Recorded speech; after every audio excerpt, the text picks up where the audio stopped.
Why wait until someday when you can have ABC seamless siding now? Are you tired of seeing your hard-earned money being thrown out the window? Does it seem like your energy bills are constantly rising? ABC Seamless Siding, insulation, and energy-efficient windows can help you lower your energy bills. With ABC Seamless, you can make your home more beautiful on the outside and save money too. As an energy-conscious consumer, I fully endorse ABC Seamless Siding. Call today. They will show you how cost-effective ABC Seamless really is. This is CNN. Now, from Washington, the Capitol Gang.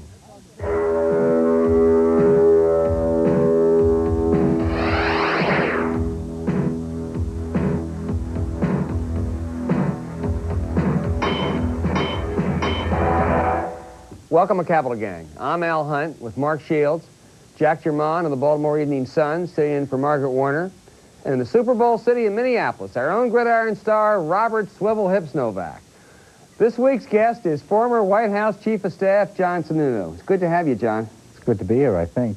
Novak left me with 3 liberals.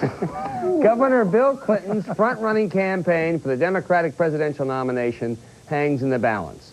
The supermarket tabloid Star paid for and published an allegation by a former nightclub singer, Jennifer Flowers, that she carried on a 12-year affair with Clinton. The governor denies it all. It isn't true. She has obviously taken money to change her story. The story she felt so strongly about that she hired a lawyer to protect her good name not very long ago. Clinton's strategist, looking around for the best TV opportunity to tell his story, will appear with his wife Hillary on CBS's 60 Minutes before a huge post-Super Bowl audience. Jack, will Bill Clinton's candidacy survive this latest hit? I don't know, Al. It's a close question. First of all, this is going to be just this hit. There are reporters swarming all over Little Rock now. We're going to know a lot more about this, if there's anything in it, within the next couple of days. Secondly, if there is any substantial evidence that indicates, and right now what we have now is ambiguous, that indicates that Governor Clinton was trying to cover this thing up, then he'd be cooked. He does have a different situation than Gary Hart had in 1987, though, because he's got a primary 3 weeks away. He has a chance to go to the voters and let them decide whether he's viable or not. John, do you think that Governor Clinton has been treated fairly by the media? I think it would be great if you'd spend as much time talking to Bill Clinton about his policies as the media seems to be investing in running around Little Rock trying to chase this down. I think in the long run, the American public's more interested in issues than the little scandals you guys keep looking under rocks trying to find. Let me go to Bob Novak. Bob, picking up on Jack's point earlier, is there a sense here that there may be, even if the governor survives this one, that there may be a certain Chinese water torture, some new allegation every week? Well, the word was used by Professor Sabato at the University of Virginia. It's a feeding frenzy. The media is going crazy on this thing, and for once, John Sununu didn't say it strong enough. I think the performance of the media has been disgraceful. They have taken smut from a supermarket tabloid and absolutely forced it into the story. I mean, as James Carville of the Clinton campaign says, the media doesn't like doing this; they love it. And it is the question is, what does this have to do with being president of the United States? And are you going to do this with all of the candidates in both parties? I think this is a very sad moment for the American news media and the political establishment. Mark, it's true. This tabloid, this kind of sleazy tabloid, paid this woman for this story. They're only interested in a salacious story. What are the implications if this is the kind of thing we're going to see in American politics? Well, the implications are rather terrifying if that's the kind of thing we're going to see. But obviously, Al, There is a precedent from the Gary Hart situation, which was that's where the pictures appeared But you're not going in to the National Enquirer. precedents and say you can do anything crazy just because there's a rotten precedent. No, I'm not. No, that's where the picture, that's where the confirmation did appear in the National Enquirer. You'll recall of Gary Hart on monkey business. But that wasn't even analogous to this. That was after Gary Hart had dropped out. Yeah. That came out after Gary Hart. No question of money changing hands, Mark. Money changed hands then, money changed hands now. My point. No. Yes. True. No. Basically, they sold the pictures. Let me say, this was a case of a woman who a year ago denied that she ever had an affair and threatened to sue someone. Right. She was then paid anywhere from, I don't know, $50,000 to $200,000. I don't know. The Gary Hart thing, he was caught in his own right. He was caught, denied that he had slept with a woman, and then the pictures came out of the monkey business, okay, of her aboard the boat. My point on this, Al, is that there is and has been, since the decline of party leadership in this country, no filtration process. There was a time in this country where party bosses, governors, whatever, would sit there, they'd know these people, and the press is playing this role inexpertly, not well, not elegantly at all. But I think in May of 1987, we changed politics in this country, and everybody was put on notice, quite frankly, by the Gary Hart experience, that reckless personal behavior in the future would become an element of the character assessment. Mark Shields wants to go back to the old smoke-filled backroom process of selecting nominees. I think the process we have now, where the public goes through the primary process, where the candidates go through the primary process, mostly directly to the public, is the best way. I think you're going to be surprised that in the long run, the public will care less about this. Let me just ask you to wrap this up. What do you think Clinton should do right now? It's going on 60 Minutes Sunday night. I think he ought to be as candid as, I think he ought to be as candid as he feels comfortable with, and he can't get himself in a position where he tells any lie that's going to be exposed clearly. If that's the case, if he rides this thing through, maybe we'll be less anxious to grab on one of these things next time. That is the final word. John Sununu and the gang will be back with George Bush trying to save his presidency, and later the new war with Japan.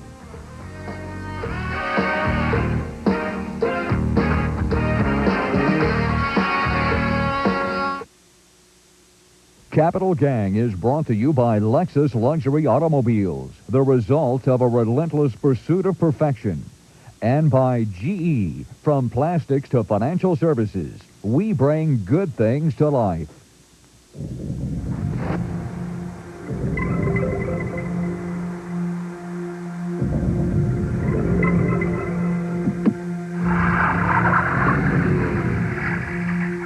The traction control system of the Lexus LS400 helps reduce tire spin across rain, sleet, snow, even an occasional patch of ice. GE is a family of many different kinds of people, and while it may not look like it, they all have the same job, bringing good things to life. We are the spark in the engine, the switch in the night, a voice in the dark, from a million miles away.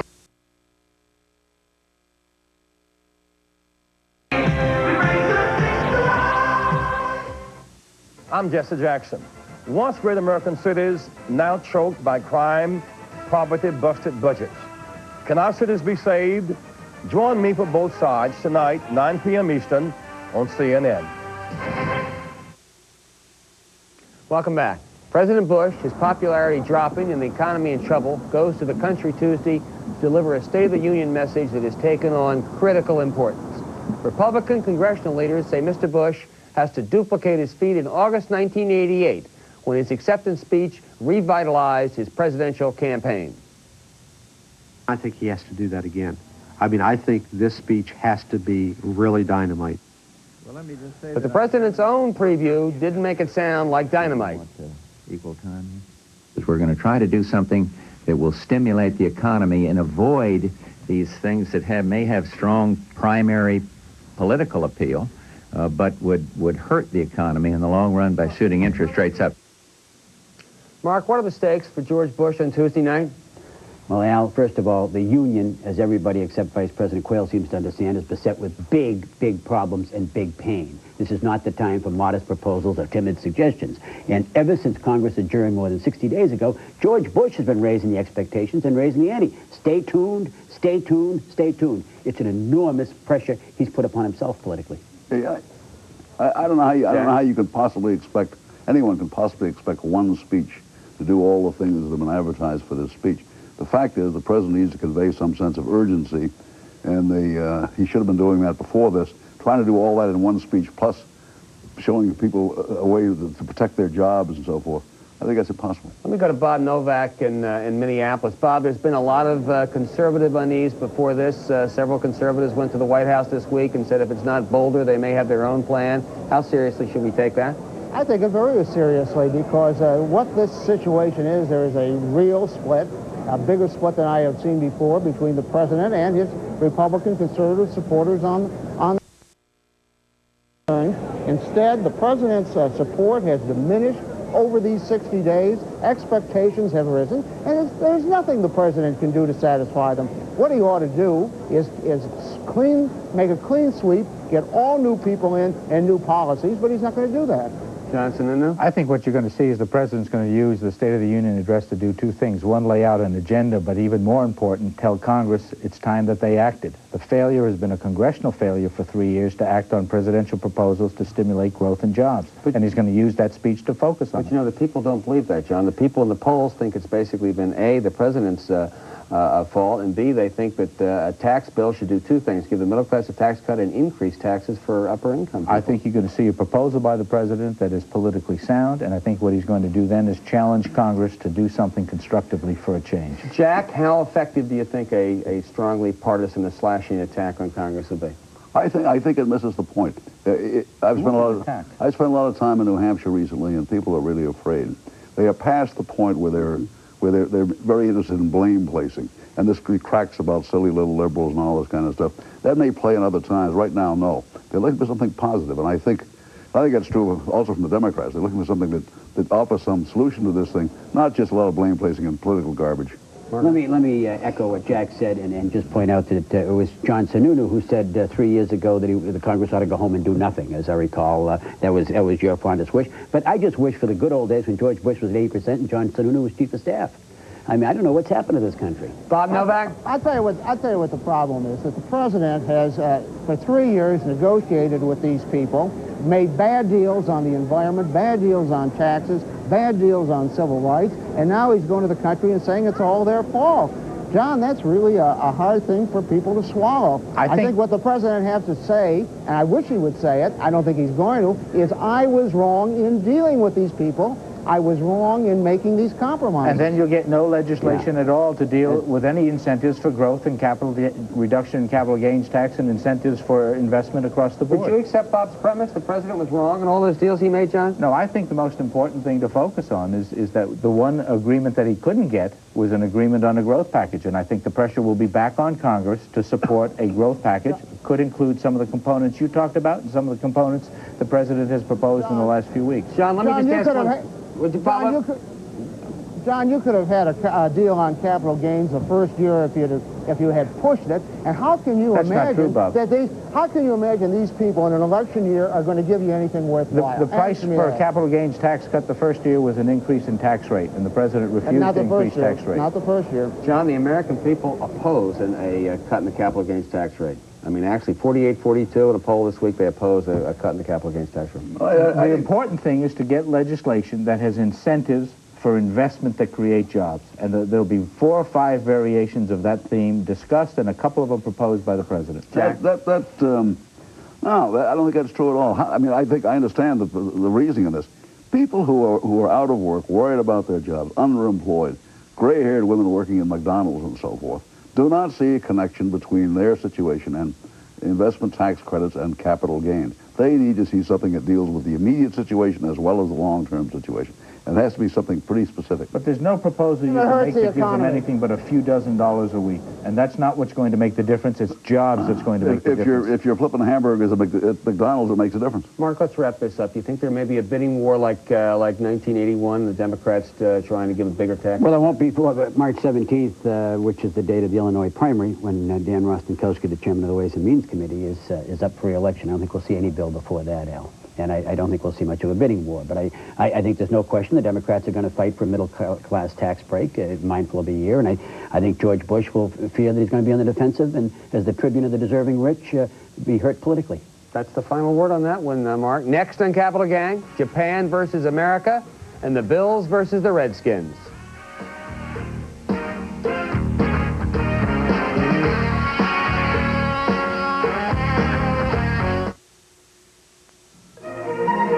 It's Grand Central Station. It's Carnegie Hall. It's a late-night bistro and a banquet hall for 50. It's a GE Monogram kitchen. With GE Monogram appliances of such dramatic beauty and original style, they have no equal. So with Monogram appliances, your kitchen can be everything you ever dreamed it could be. Because you may call it a kitchen, but at GE, we know it's really your living room. It's said that by the end of this century, Japan will have a stranglehold on the technology for automobiles, semiconductors, fiber optics, steel, and half the new patents in the world. Isn't it ironic? When Japan needed the technology for a new stock market, they found it in a stock market Americans have had for 20 years. The NASDAQ stock market. Listen to the trees. They're trying to tell us something about what our polluted air is doing to them and to us. Fortunately, there's an answer. Natural gas, the cleanest burning fossil fuel we have. It can help save the air and everything that lives in it. Listen to the trees, because air pollution is a problem hanging over all of us. Use natural gas and we'll all breathe easier. It's gone. But it isn't. Introducing Extra Strength Vicks Cough Drops. It's gone, but it's still working. Now with twice the Vicks Vapor Medicine to relieve your cough and help your scratchy throat and stuffy nose feel better, even after the drop is gone. Monday, a strong Japan. A new Soviet Commonwealth. What is the U.S. role in this changing world? America's image and the state of the people. A 1/2 hour special on CNN's Prime News. 8 p.m. Eastern, Monday. Welcome back. High-level America bashing in Japan came out of the closet when the Speaker of the Japanese House, Yoshio Sako Rauchi, teed off in these words. I quote, "American workers don't work hard enough. About 30% of the workers cannot read. If America doesn't watch out, it is going to be judged as finished by the world," end quote. The Japanese government repudiated the Speaker's comments, but the American reaction was both defensive and angry. We've got the best workers in the world, so when I saw a statement challenging that, I was upset. Looking down their nose as they are at the United States, at our workforce, at our capacities, it's the same miscalculation that set off World War II. John, wasn't it President Bush's visit that set off all this mutual bashing between Washington and Tokyo? I think when the economy is flat, people are worried about their jobs. They get upset at anything they think might be costing jobs. I think that's been the primary cause. I think if there's going to be anything, a reaction to this, there'll be some political discussion, but I think rather than seeing the public act at the polling places, I think the place they'll have action is they'll probably start buying American products instead of foreign products. Jack? I think we have a very understandable visceral reaction. I mean, here the Japanese are trying to buy an American League baseball team. Well, you know, where do they get off? We have this anger about what this politician said. One of the reasons we're angry is what he says there's something in it. The fact is that we have not, and I'm not blaming on workers, I'm not saying the workers are incompetent, but there are things wrong with our system, particularly in competitive areas like automobiles where we can't compete. And he's right about that, and we have to face up to it. Mark, their educational system is better than ours, isn't it? Well, Al, it depends on how one measures. Certainly secondary, elementary. Secondary and the testing of science and math, yes. But I think John Sununu is on to something. I think there is a sense of Americans here. We are very free and open with our self-criticism. We are very resentful when other people we take umbrage when other people criticize us, and legitimately so. There is a sense that when the death of the Soviet Union, which collapsed and caused Bob Novak to go into a funk, it has left us with a sense that economic competitiveness is the test of our national strength, and that the Japanese are besting us. If I could get Bob out of his funk for just a minute. Bob, have the Japanese already reneged on the auto deal that we made over there? They haven't reneged on it. That's ridiculous, and part of the people in the administration are ridiculous for saying so. As a matter of fact, it was only a goal, and the idea of managed trade, that the president getting into managed trade, has exacerbated the situation. What caused the stupid remarks from the Speaker of the House was the idiot jingoism of chief politicians like Don Regal, who wants to start World War III over a bunch of automobiles. But when the president got into the act on his trip to Japan, he endangered our most important bilateral relationship, which is with Japan, and he ought to be ashamed of himself. Al, I would not trade the Japanese system for ours in a minute in education or anything else, and I don't think you would either. Well, Bob, I'm glad we got you out of your funk and your shell. After 2 weeks of hype, it's Super Bowl 26 in Minneapolis. The Buffalo Bills against the Washington Redskins. Our man on the scene in the frozen North Country is old Swivel Hips Novak. What's your prediction, Bob? Too much Redskin offense. Washington 34, Buffalo 21. Mark? I'll have to go with Buffalo, Bob. Buffalo 27, Washington 20. It's going to be a sad day inside the Beltway, sadly. That'll upset John Sununu, Jack. Buffalo can't score 27 points. It's going to be 27-10 Skins. John Sununu. National Conference, Washington 21, Buffalo 17. Boy, he has become a Washingtonian, huh? You're an insider now. I like it, huh? How about you, Al? I'm going to say it's going to be Washington 33, Buffalo 31 with a Chip Low Miller field goal in the closing minute. Oh, you make it so dramatic. Wait, Bob? You mean they won't cover the spread, Al, or you're telling the... Bob, I don't know what things like spreads are. Could you explain that to us? That Hellman's mayonnaise, Bob? You want the people to go with Buffalo. Take the points. Is that right, Al? Bob, can you get a sense? Is there a lot of talk about a capital gains tax cut at the Super Bowl? The ordinary people do, because that's who it helps. You're rubbing elbows with a lot of them out there, Bob. Hey, John Sununu, thanks for being with us. I hope you're right about the Redskins. The gang will be back with the outrage of the week.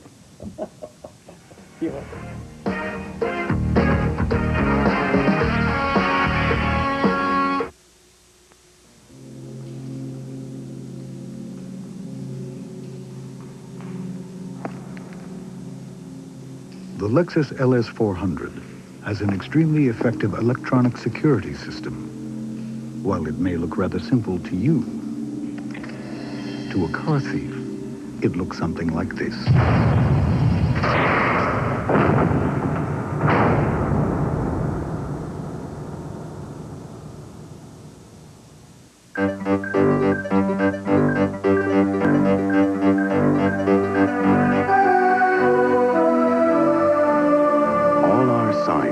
Technology, our mathematics.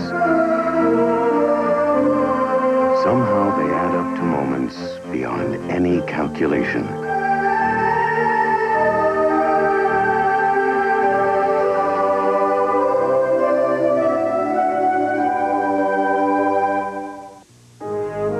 One company knows the global market so well that it brings you investment opportunities from America and around the world.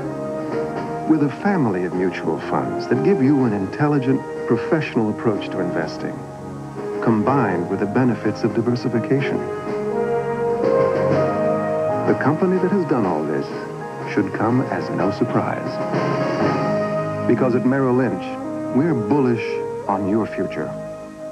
A lot of the ideas that come into Pip Printing look pretty amazing. But thanks to our Look Smart desktop publishing, they all go out looking pretty amazing. Desktop publishing, one more reason Pip Printing's the biggest business printer in the world. Join me next week. Mario Cuomo gives his reaction to the State of the Union, plus Gloria Steinem and a dire prediction from Senator Al Gore. All next week, Larry King Live, 9 Eastern on CNN. And now for the outrage of the week. Magic Johnson may play for the U.S. Olympic team next summer. Brian Sandow, senior medical director of the Australian Olympic basketball team, warned that other players then would risk catching AIDS if they compete against Magic. Almost every other medical expert, including the AMA, disagrees. The authoritative Center for Disease Control says there's been no recorded case of HIV transmission through contact sports. Perhaps Dr. Sandow is simply making an excuse to try to avoid the trouncing the Aussies undoubtedly will take against the Magic Johnson-led U.S. Olympic squad. The city of Seattle, desperate to save its baseball Mariners, has found a syndicate to buy the team that includes Japanese money.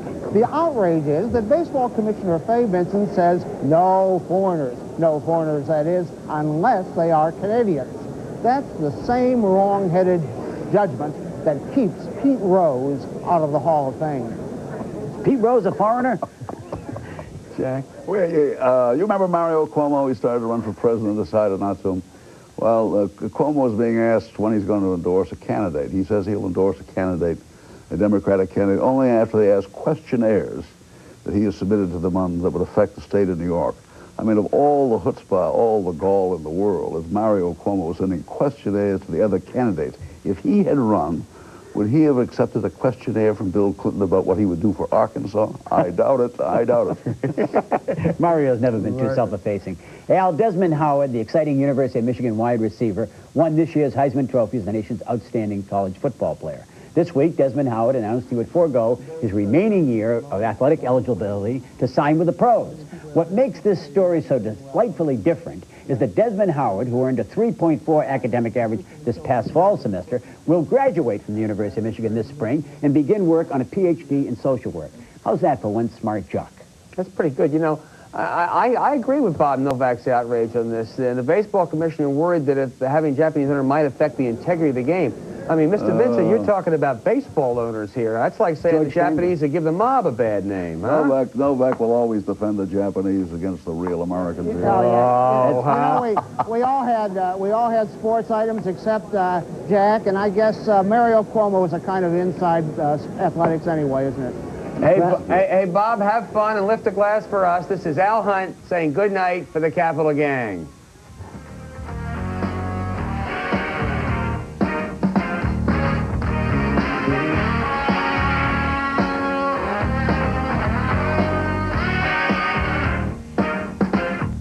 The state of the marriage, the state of the union, the state of the Super Bowl, and the Seattle Mariners to boot. That was the Capitol Gang for this week.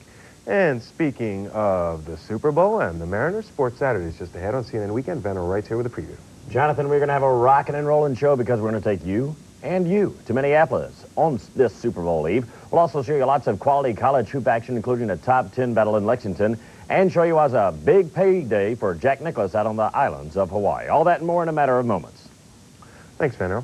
A half-century of American nuclear weapons production is reportedly coming to an end. Today's Washington Post reports the Bush administration has decided to cancel production of the W-88 nuclear warhead. The W-88 is the last warhead remaining on the Pentagon's order books. The post-Cold War move would save $1 billion, which the paper says will be spent on the environmental cleanup from previous bomb making. The official announcement is expected on Wednesday. It was just after midnight at Coachella, California dance hall when a gunfight broke out that left 11 people injured. The incident began when a man leaped onto the stage and shot the singer. The singer pulled out his own gun and returned fire. Several bullets apparently hit others on the dance floor. Police are still investigating. We'll have more news in half an hour on Prime News, including the latest on a huge pro and anti-Castro rally in New York. Sports Saturday begins right after this break.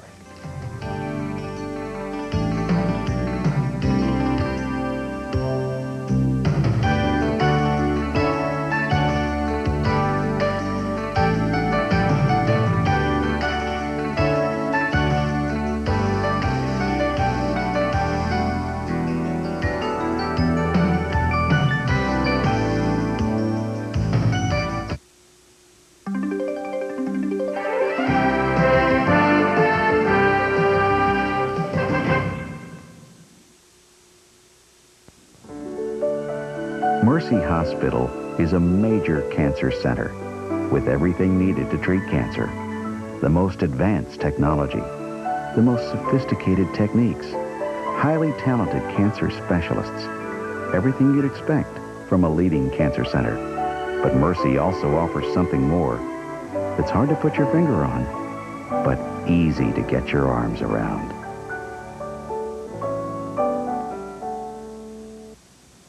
$1,050 people on the line. 1,050 people on the line right now. This is a deal. At this very moment, you could be missing out on the most remarkable sales event ever. The Home Shopping Club Bargathon. Wonderful. I think it's fantastic.